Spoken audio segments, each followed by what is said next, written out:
WhiskyJason here, whiskey from the viewpoint of an American in Germany tasting rare and exotic whiskeys. Today I have the GlenAllachie single cask number 16098, 60.2% ABV, whiskey base number 127210. And this was sold by a German distributor called Wick, W-I-C, Wick Whiskey Circle. And it cost 85 euros, 84 euros 90, so about $100 around about. This was hand-picked by Billy Walker, 248 bottles worldwide, and all of this, this is a Germany exclusive. So, I did a very good job of putting that in there. So, of course, GlenAllachie means the Valley of the Rock, and so it always looks a little bit like Fred Flintstone here. Yeah. So let's see here. That's GlenAllachie. Very good.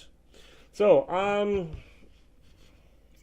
1967, the distillery was established, which is very, very late for any type of distilleries in Ireland.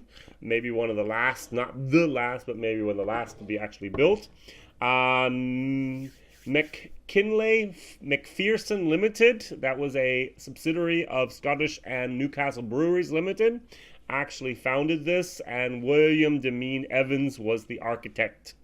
And 1985, GlenAllachie and also the distillery, the Isle of Jura, were sold to the Invergordon distillers. And then what did they do? 2 years later, they mothballed it.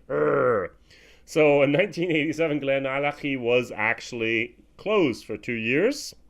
And in 1987, then Campbell Distillers, which today would be Pernod Ricard, came and bought the distillery, increased the pot stills up from 2 up to 4, and then they started up the production. Now, a guy named Billy Walker, hand-picked by Billy Walker, came and bought the distillery from Chevis Brothers in 2017. And since then, it's now called the GlenAllachie Distillers Company Limited. Now, Billy Walker has two buddies. I'm just going to call them the buddies that have a lot of money. One is their, of his name, I'm not going to, one is with Jeff Bell and the other is Wayne Kieswetter. And they are actually the people who give him the money to do the things he's very good at. So, who is Billy Walker?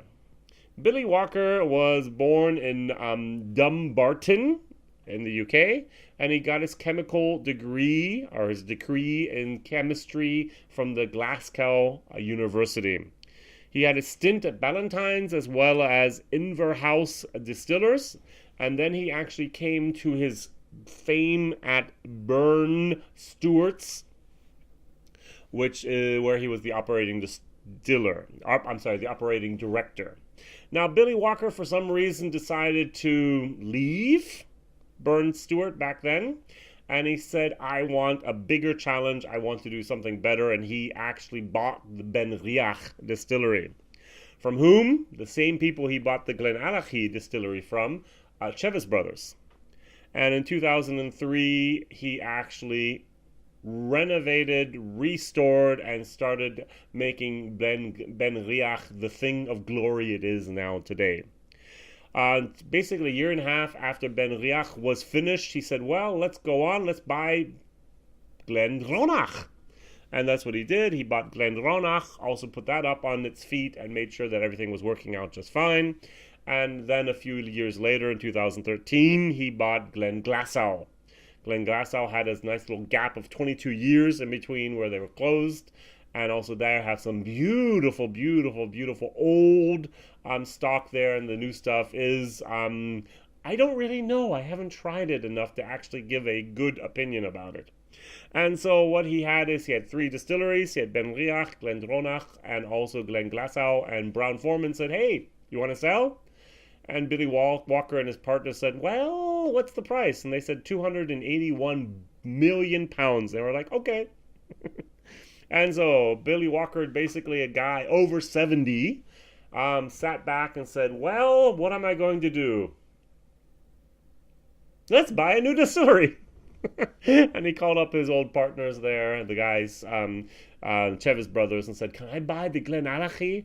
And they said, "What's the price?" And there was, "Okay, good, it's yours." And that's what happened, and that's why we have this. So for the 50th anniversary, which was 2017, they actually brought out 50-year-old or 50th anniversary bottling 0.5 liters. I tried, I think, of the 9 or 8, I tried 4 of them. Very, very nice, very, very overpriced. Since then, they've been bringing out, especially in Europe and also in Germany, as one of their favorite countries, actually, single casks and also the core range. And I have a lot of different initial bottlings up there that I bought. And now I just went, okay, let's buy this. Now, I'm going to do a bottle share, and about half the bottle's already gone, so that's not the problem. But I'm not a great fanboy of GlenAllachie. If you've ever had Riesling wine, you know that there's the acidity and the dryness associated with a good dry Riesling from maybe Germany, maybe from the Mosel Valley. Beautiful, beautiful area. My wife and I were there a few years ago, went cycling and visited some of the vineyards and so on. Beautiful, beautiful place. But the GlenAllachie has exactly, for me, a very similar moment, just like a good Riesling, a very dry white wine, and this is a very dry, for me, whiskey. So what am I going to do? Of course, if you know me a little bit better, WhiskyJason here, I like to compare things. And what I have over here is I actually have a Inchgewehr. This is only 11 years old. This is 13 years old, maybe a lucky number. But this is also a single cask. A friend of mine, he actually is an independent bottler over here in Germany. And so I did not a bottle share, but we did a cask share. And so I actually had a 50th of the cask, which turns into 6 bottles of this. And so I paid 39 euros for this. I paid 89 euros for this. Now the going price, the retail price is about 79 euros for this. So it's a little bit cheaper. And this is a Speyside whiskey, and it's very, very nice. Inchgewehr, we know from Billy Walker. Sorry, not from Billy Walker, for Johnny Walker. It's also in Bells and so on, used in a lot of blends. Not very often do you get a single cask from that. So just nosing the two of them. I have, and I did my German video already, so I'm going to be very quick here. I have grapefruit. I have graham cracker cookies. I have baking plums, and I have a tiny little bit of a kiwi moment. Over here, I have those graham crackers wrapped in a nice little chocolate, vanilla, white chocolate moment. I just love this. This is so much sweeter and so much better. And this is the problem. This is like a sweet dessert wine compared to a dry white Riesling wine. Now, some people love this, and I'm getting used to it. And yet the whiskey is very, very high quality. I can't deny that. All right, so 60.2%. Put a little bit of water in my cheeks here and then try it.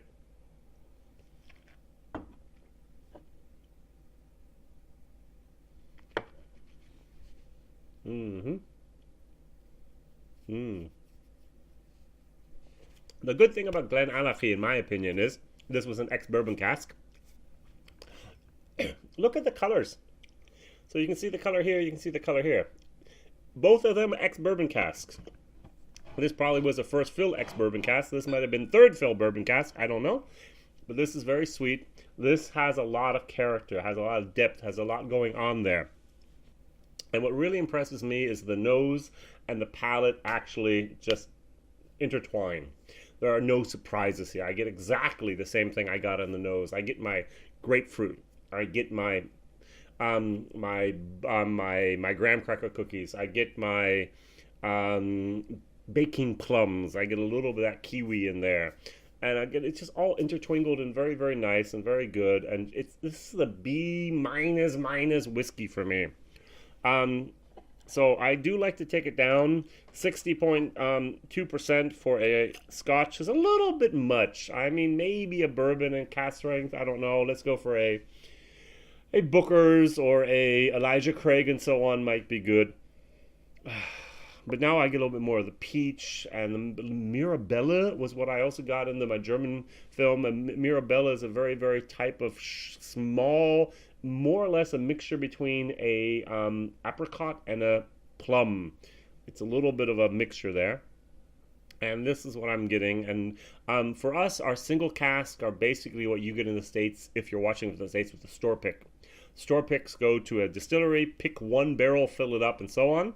And what we do is our online stores over here, because Europe-wide they can sell, they pick one barrel and they sell it. So this is actually one of 248 barrels. I have bottle number 73. This was actually distilled on the 9th of February 2005. It was bottled on the 9th of November 2018, single cask. All that information is available.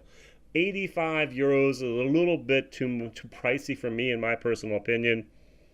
But I do know people who love this and just enjoy this. So Billy Walker, he's famous, at least in my opinion, for picking out the GlenAllachies that have the grapefruit character.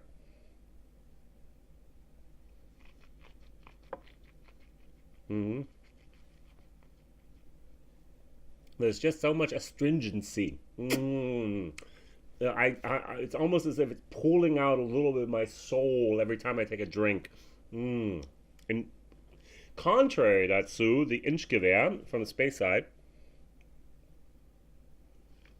It just coats my mouth with moisture and sweetness and goodness. And I'm going to actually develop something called the factor. And with the GlenAllachie, I very rarely have the yummy factor. But yet here I do get it, especially towards the end. It has a very, very nice long finish. It's a very well-made whiskey. It's just not in my wheelhouse.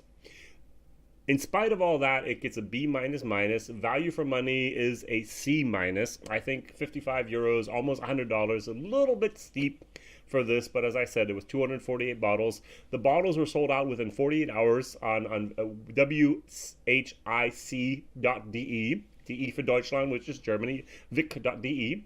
And so apparently the Germans love this, at least 247 other people that bought the bottle, and I did my bottle share, and as I said, it's halfway gone, so I'm pretty sure that it'll be gone in the future.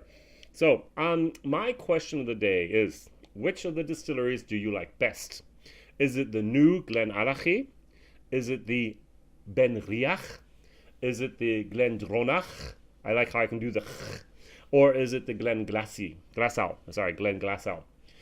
Which of the four distilleries do you personally like best? Because Billy Walker has had his hand over all four of these, and he's doing his magic, or has done his magic in all four of them. I personally know that my favorite is, drum roll please, GlenDronach. I just love those sherry casks, and I think my whiskey of the year 2018 was a 23-year-old GlenDronach. So good, so good, so good.